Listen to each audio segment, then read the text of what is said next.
I'm Slava Silva. Welcome to Conversations with Slava. Today I'm talking to Tana Ganeva, a reporter covering criminal justice, drugs, politics, immigration, and guns. You have written for Washington Post, Rolling Stone, Intercept, Gothamist, Appeal, and Glamour.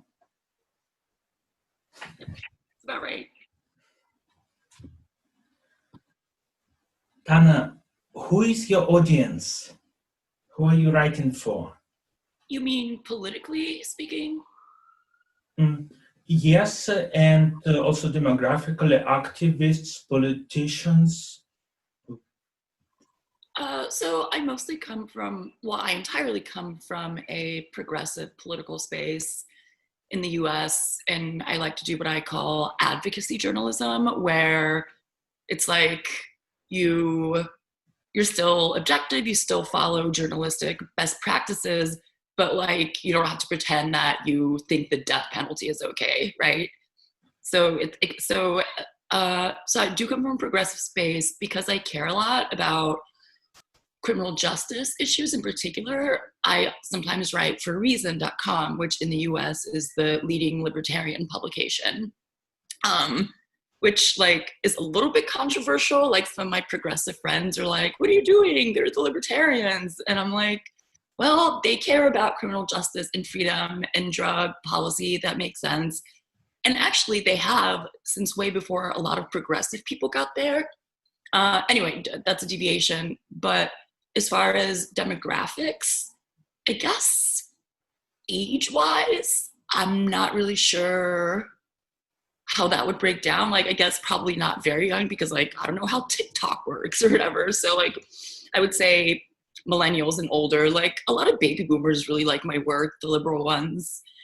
And then as far as like some stories that I do are geared or are sort of intended to have some sort of like actual political effect, like pressing on public officials to change policy, but mostly just trying to inform people about this stuff.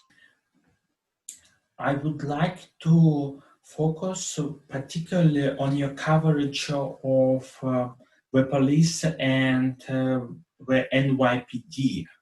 Oh, okay. You have my favorite topic. You have recently written an article for the Intercept. Despite huge number of misconduct complaints, cops at NYPD's 75th precinct keep getting promotions. You have also covered another precinct. NYPD's culture of impunity sees an officer repeatedly accused of physical and sexual abuse rising through the ranks. Here is a passage from the first article.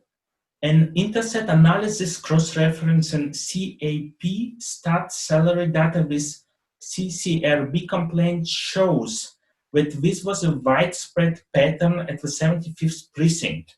Rather than being punished, when civilian complaints of misconduct against them were substantiated, police at the 75th routinely got promotions and raises. How do you explain this? Well, due to a lot of sort of both US and New York city-specific political forces, NYPD police, basically, like, there's no instrument of accountability. It's partly because the police unions in New York are really, really strong, as they are across the country, but New York is especially egregious. And then, which by the way, I'm pro-union, but in the US, the police unions serve a completely different function than like teachers unions do. So that's part of it. A lot of the leadership, including New York City Mayor Bill de Blasio, are sort of scared to challenge the police. And the only regulatory tool is the Civilian Complaint Review Board. And it's that, because, you know, I know it's such a good idea in theory, like basically civilians lodge a complaint with this agency. they investigate it, and then they recommend, well, first they find out if there's like evidence that the police misconduct occurred, then they recommend disciplinary action, but the disciplinary action is ultimately up to the NYPD and the police commissioner, and in almost zero cases do they take the advice of the CCRB. So this poor regulatory body, like they have to go through all this work and investigate all this stuff. And then they're like, okay, we discovered that like officer X, Y, and Z sexually assaults teenagers or whatever. We recommend termination. And then the NYPD is like, nope, he gets raised. So that's, I mean, I hope that's not, does that make sense? Is that too in the weeds? But how do you explain that they get a raise and a promotion, not just that they don't get punished? You have explained it, but why a raise? So it's not like they actively get rewarded for bad behavior. It's just that like they're not like, oh, you inappropriately did a strip search, here's a raise, obviously. But just because of the union contracts and NYPD and city policy, I think officers get automatically promoted every few years based on like a set schedule. And that happens regardless of whether they commit egregious abuses or not. In fact, I can't confirm this. So maybe I would suspect that because like the most serious allegations of misconduct aren't the like street patrol rank and file, like early career officers who tend to be younger, but the older detectives, because they have more power, they're less likely to get fired. They probably have relationships with prosecutors. So there's this thing in American popular culture where like TV shows like Law and Order, they show the detectives as like the good guys, like, right? The ones that like solve serious crimes like rape and murder. And then the kind of like the low class, like beat cops that are in uniform are kind of presented as like a little bit low class, right? They have the accents, they're never like the hero for the most part of the TV show or the movie. But so I was actually kind of shocked when I started looking at the data that the most serious misconduct charges are against high level, like powerful detectives. In your Intercept articles, you point to the data for different areas of New York, and in the wealthier areas, there were fewer complaints. Is there a mindset that, in those less wealthy areas, it's appropriate, it's okay, even it's the right thing to do to treat people harshly, to beat them up? You mean to prevent crime or serious crime? Yes, or because the officers or detectives believe these people are dangerous, so because of racism or yes. Arrogance. I mean, I think that's probably what they tell themselves, but A, that's wildly unconstitutional.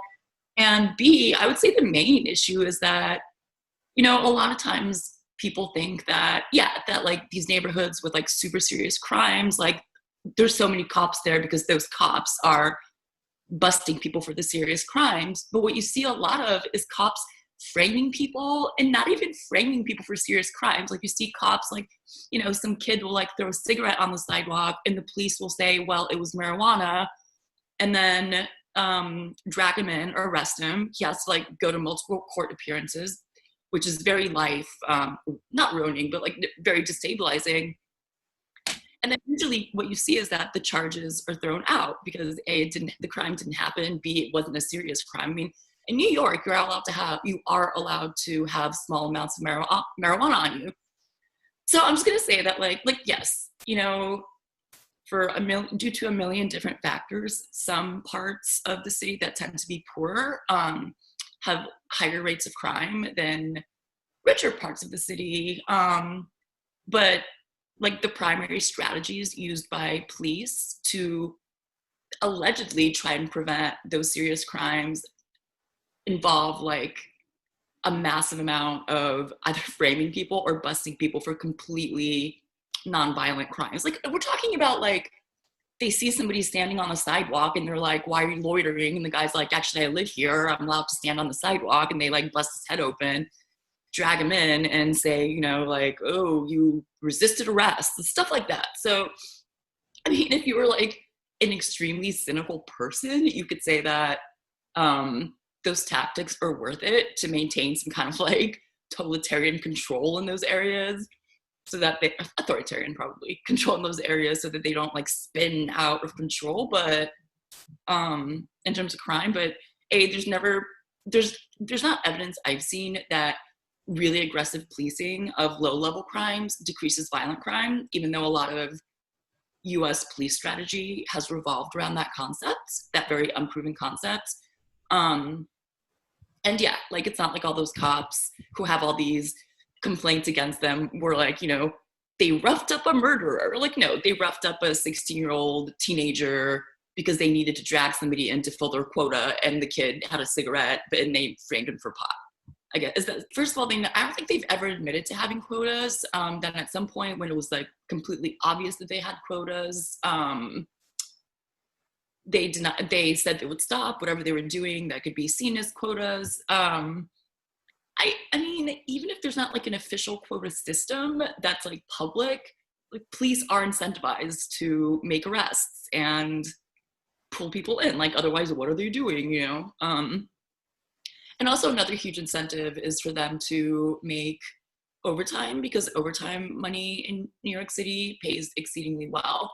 And it's like they're not going to get paid overtime to just like sit in the car and do nothing. So there's that. I mean, I'm sorry that I don't know the exact answer to this. I can't tell you if there's like an like literal concrete quota system, but whatever is there is it's something that encourages police to bust like multiple people for nonviolent crimes in only some neighborhoods. Because, you know, like I'm actually in Park Slope right now, which is like a very, very nice neighborhood in New York.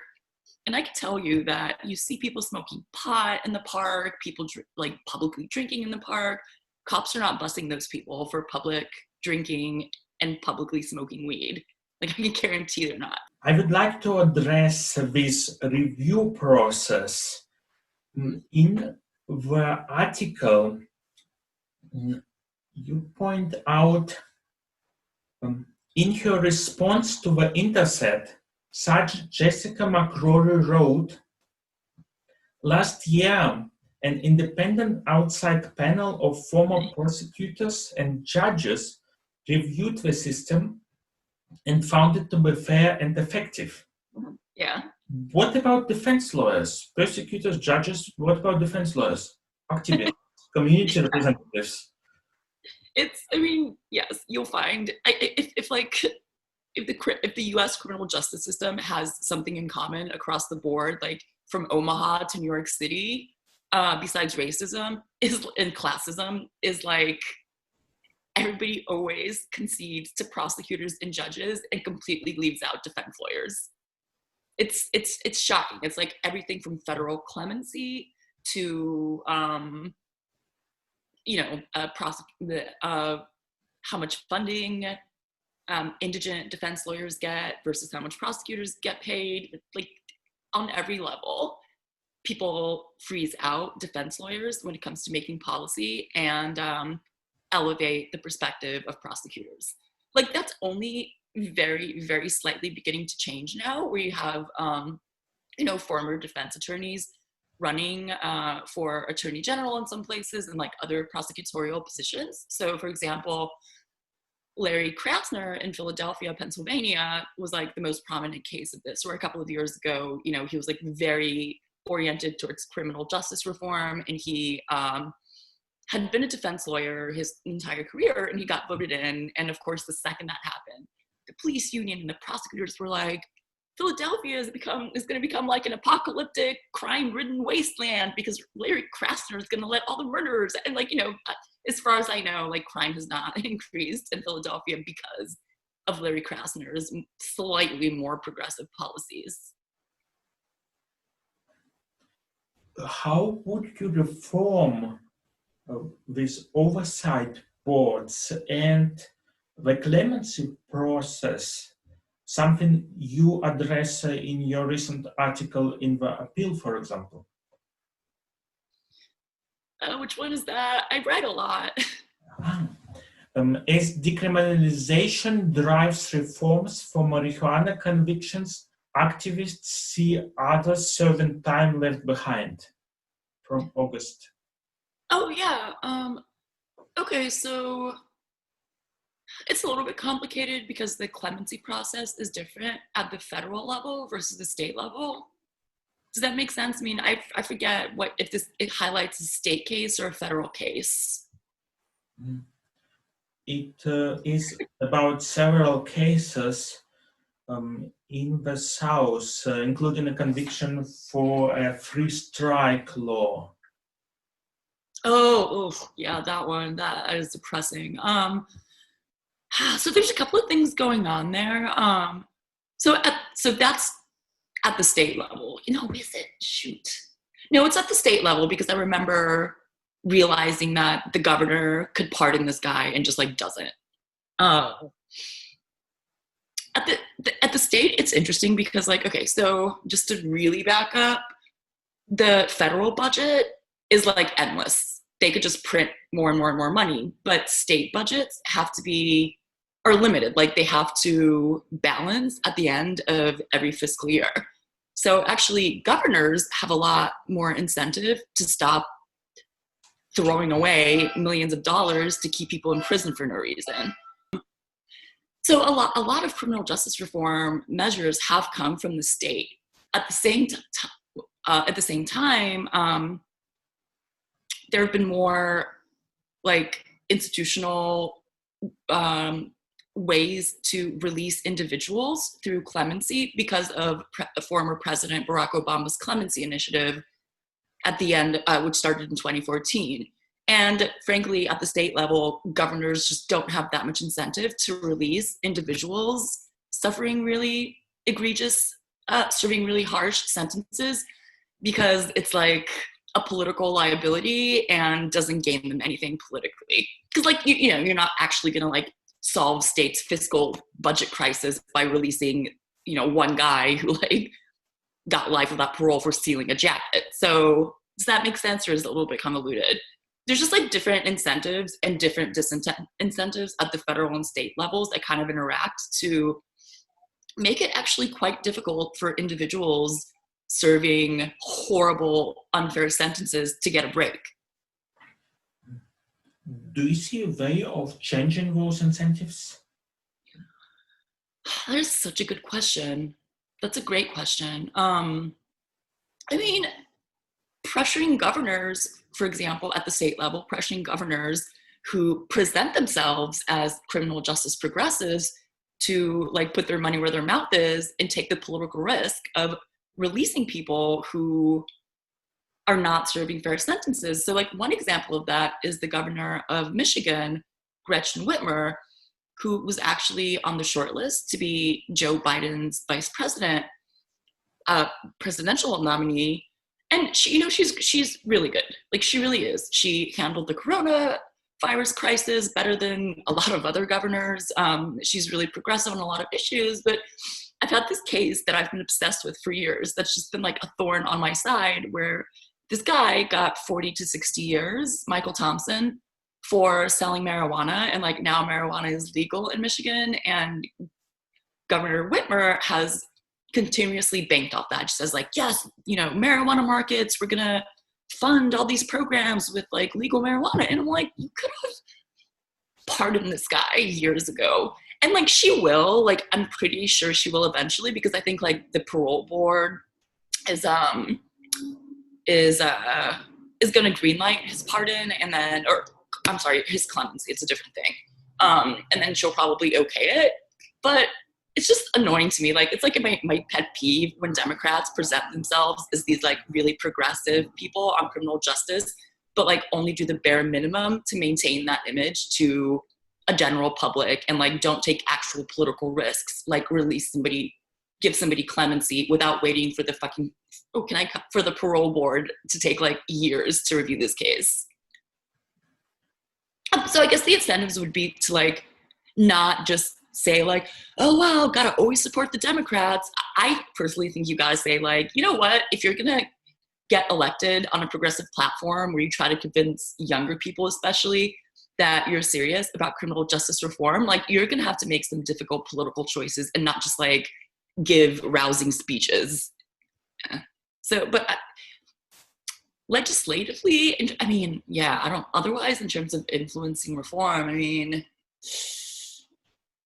well, vote out conservative prosecutors, because a lot of prosecutors, not everywhere, but in a lot of the country, that's an elected office. It's like familiarize yourself with your prosecutor's record and launch campaigns against the ones who are bad. So that's another like tactical solution. What is your view as a reporter covering criminal justice and advocating for these reforms of Senator Harris becoming the vice presidential nominee? I mean, I'm not a fan.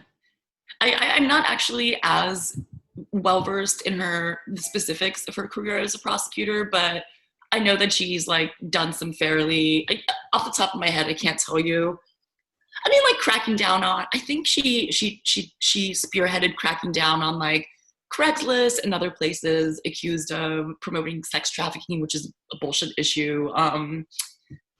She sort of fought off California's efforts to decrease the prison population. You know what though? Like I just because I've been so like East Coast focused, I can't tell you exactly, like give you a total rundown of her career as a prosecutor, but I know that she was one of the more conservative ones, especially for California, when California was like in a complete crisis because of like fiscal and humanitarian strain with prison overcrowding. Like this just isn't the moment, I don't think, to be choosing a prosecutor. And as you know, like Joe Biden has a horrendous history on criminal justice, like truly appalling. So towards the end of the article, you remark, given this decades-long history and the absence of consequences for the police involved, advocates have little faith in the reforms championed by powerful New York politicians like Governor Andrew Cuomo and New York Mayor Bill de Blasio.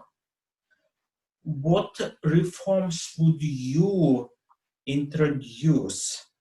And what is, in your view, the meaning of the slogan, defund the police?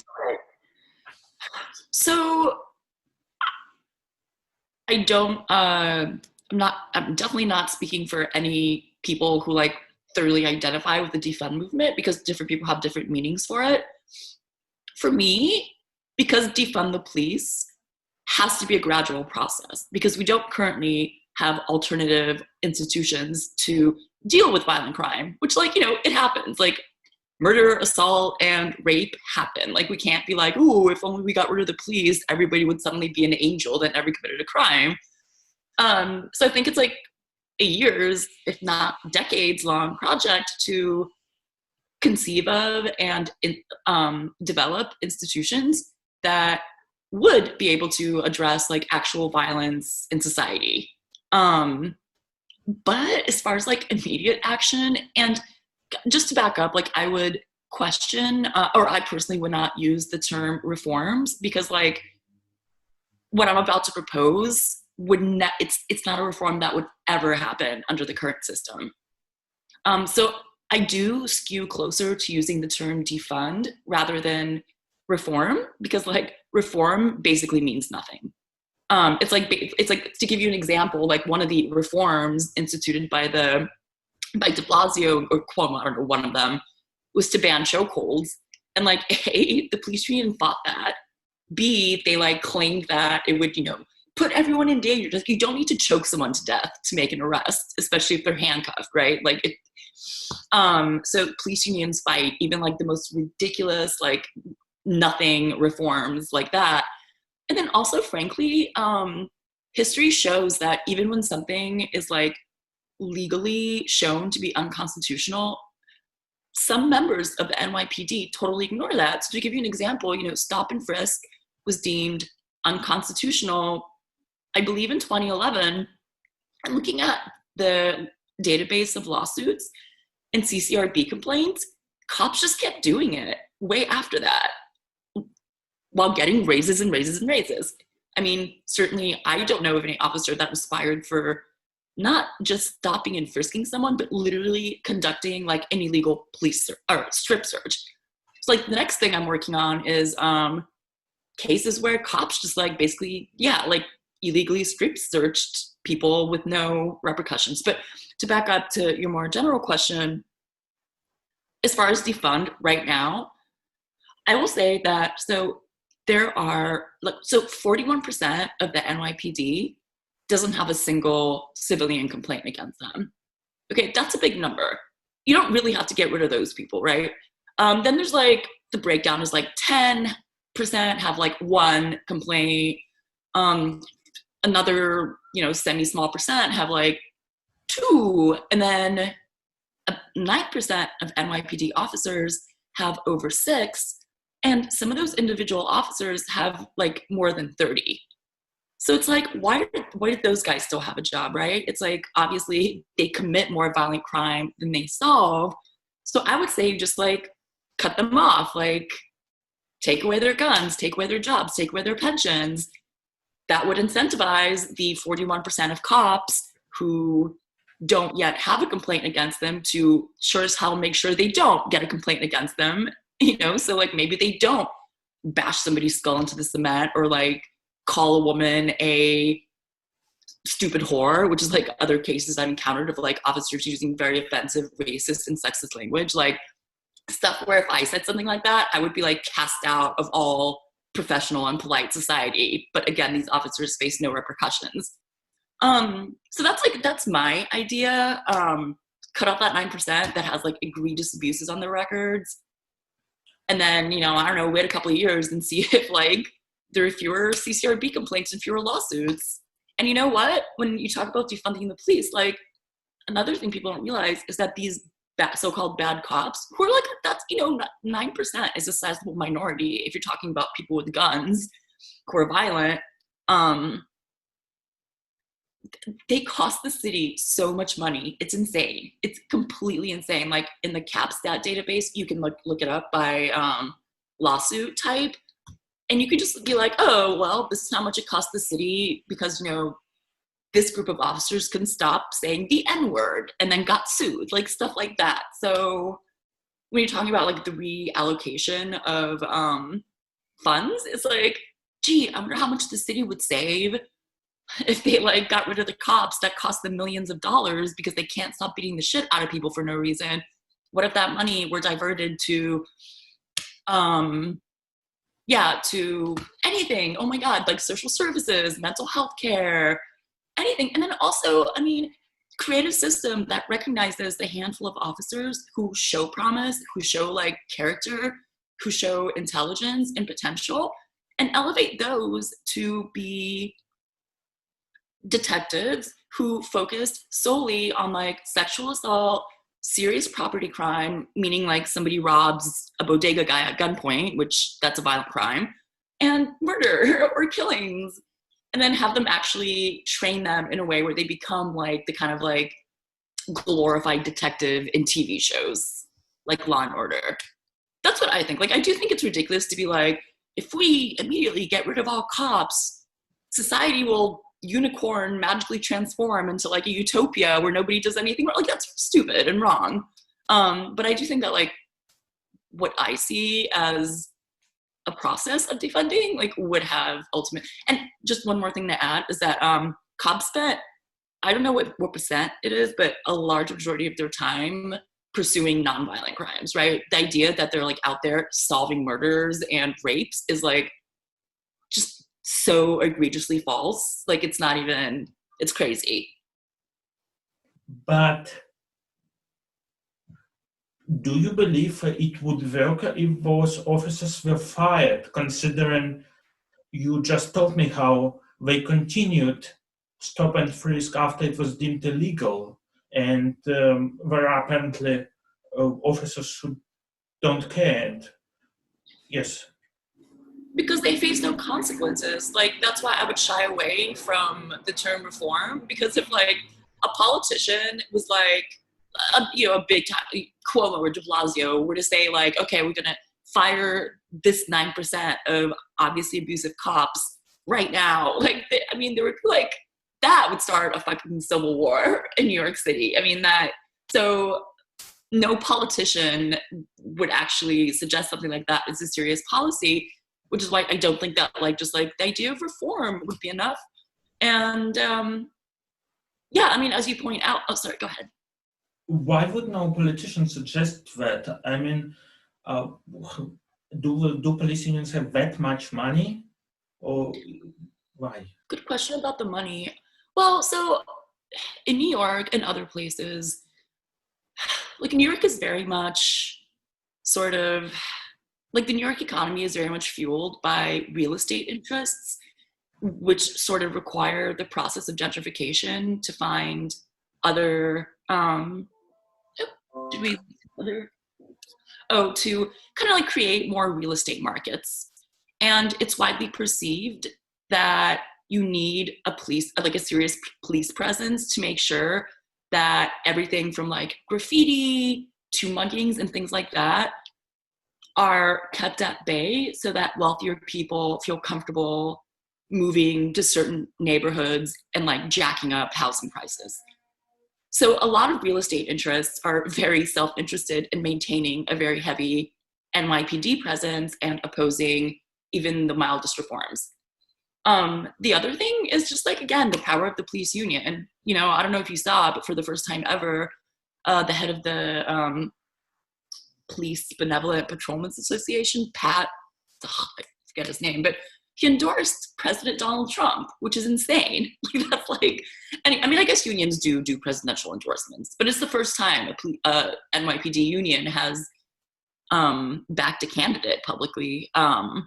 Yeah, so there's that. And then, you know, I got to tell you, just in terms of political fallout, a couple of years ago, Bill de Blasio said that he had to have uncomfortable conversations with his young biracial son about how he should act around officers to not get shot.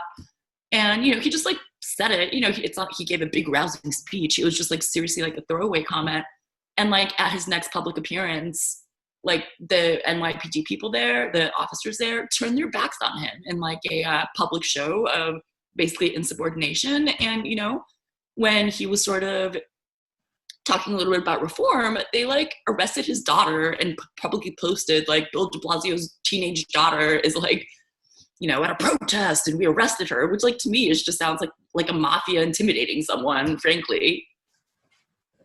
So there's that. Like, as far as Andrew Cuomo goes, like, I would give the very cynical response that he doesn't like to take ownership of problems in New York City that are like pretty intractable and don't offer immediate political payout for him.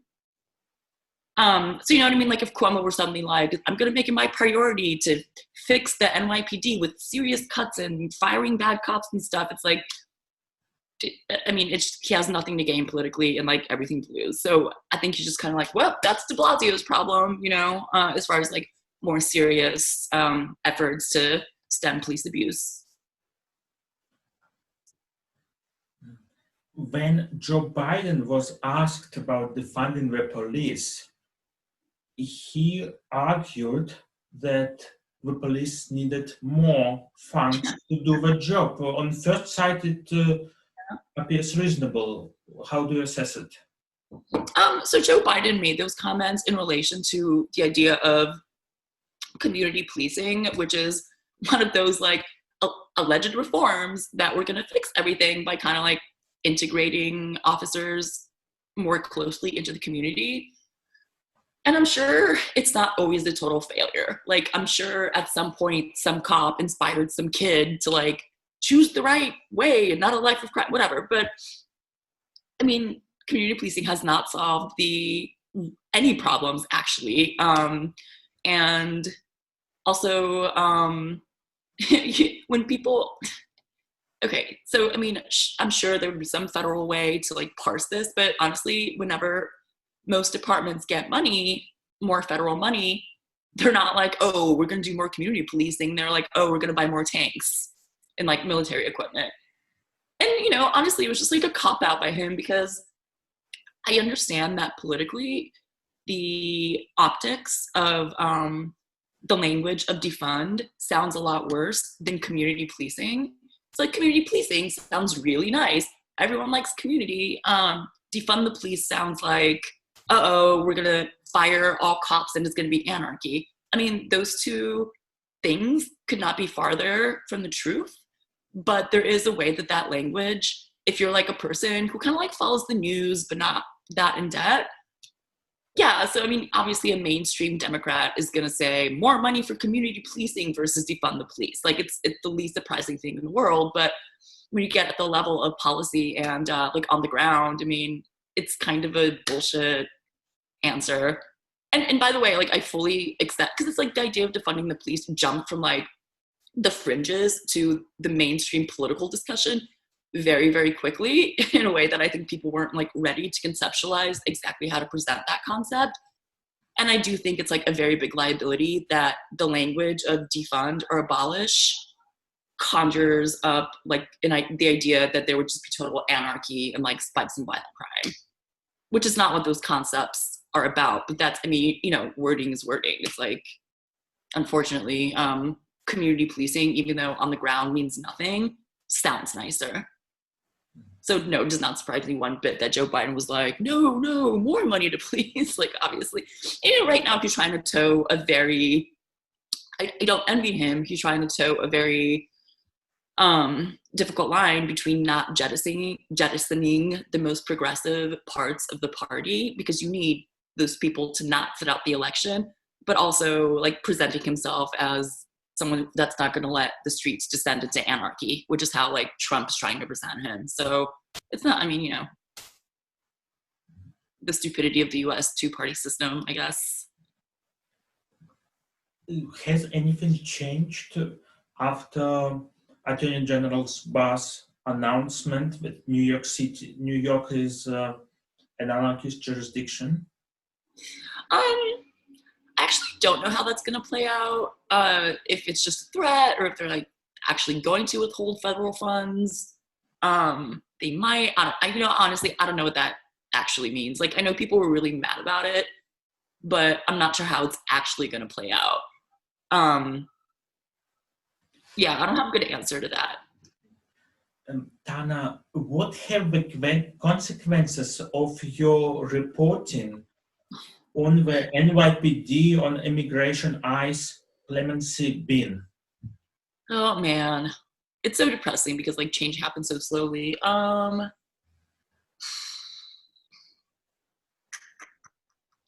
mean, nothing as far as the NYPD goes, because like I said, there's no accountability. Like the guy whose nickname was Ass Man because he did so many illegal anal cavity searches for no reason, like that guy hasn't gotten fired. Like he's still out there doing whatever he's doing. The one thing that, okay, so one concrete thing that I'll be really happy about if it happens is that like I was the first person to write about Michael Thompson, who is the prisoner serving 40 to 60 years for pot in Michigan. And like, not to brag, but like I will say that the years of reporting I did on that case got it to the point it is today where like he will, I think, you know, knock on wood, more likely than not, get early release. And like Michael's really cool. Whenever I talk to him, he's like, you know, baby girl, like you better get credit for all your work. Like you're the reason it's at this point. Like he's you know, way more concerned about me getting credit than like other reporters are who started covering the case without giving me credit. But anyway, so that's like one thing that's going to feel really, really good if it changes, or if this guy gets out, you know, because he's 70, you know, he's not a young man. So, yeah, I think I don't know. That's, I can't point to any like actual major policy changes, just because it's hard to see like what the outcome is of a particular piece of reporting. You alluded to something that has recently happened. The New York Times did not give you credit. And yeah. And have there been repercussions? People associated with or supportive of 75th or 47th NYPD precincts or ICE, for example, trying to intimidate you or your employer?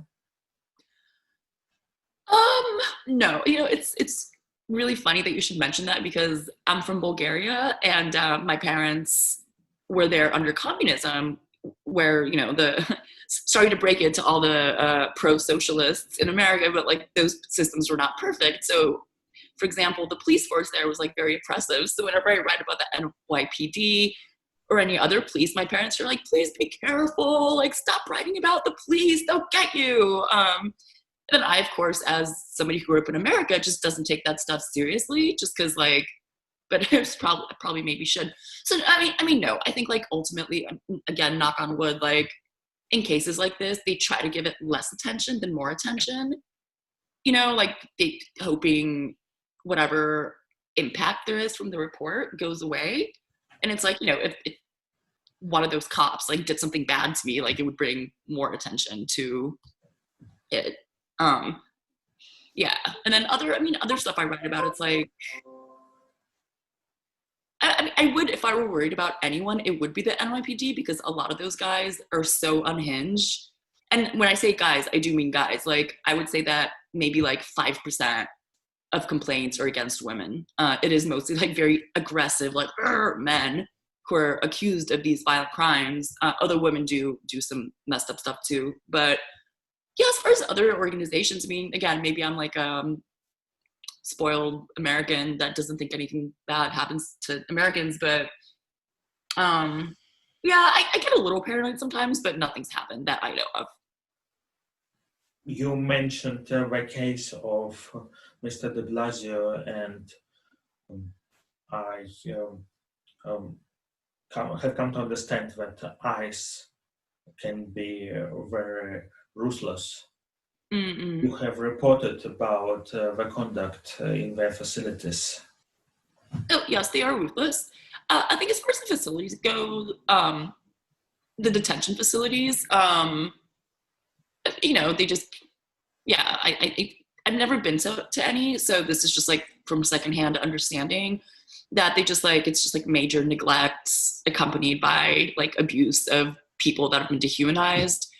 As far as like ICE agents, the thing that I'm sure a lot of people are aware of, but it bears repeating, is that in so-called sanctuary cities that allegedly like protect, illegal people, whatever, the ICE can still go in there and do anything they want. It's just that the local police departments aren't required to cooperate with them. So that's all sanctuary city is. Like ICE could like stand outside of a New York City precinct building and just like wait for people to come out and detain them. It's just that like they can't go in there and demand that the cops give over information.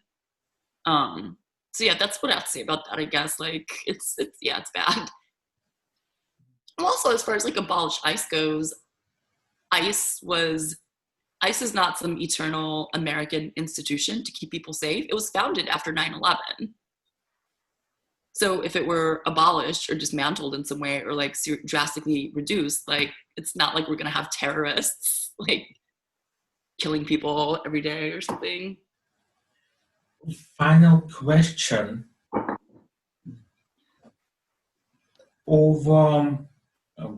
Over time, as a reporter, have you seen changes between the Obama administration and the Trump administration? There is this rhetoric about Trump and his supporters moving towards fascism. On the other side, there are claims that it was horrible under Obama also. I think that Trump is uniquely bad in his conduct and his wording and his presentation in every way possible, basically. I also think that mainstream Democrats, including Obama, made a lot of mistakes that sort of helped inaugurate the like horror of Donald Trump. Like, yeah, I mean, and that's why I actually feel really strongly about if like there is the Biden administration, not letting him get off the hook just because he's not Trump. So that's what I think. I mean, I because people have such strong emotions about Obama and Trump, I try not to be the jerk that's like, well, Obama droned people, even though that's true. But like, I do think Democrats, like, it's like if the left doesn't hold Democrats like actually accountable, we're going to keep getting Trumps, is the thing. So like, no, I'm not going to be like, whew, Joe Biden's in office, time to leave him completely alone. Because on issues like criminal justice, like Obama and Trump's legacies like are fairly mixed. I would say that Joe Biden has a far worse record on the issue than Trump does, even though he says a lot of horrible and racist things. Yeah. Thank you very much for this interview. Thank you. Yeah. Thank you for your wonderful question.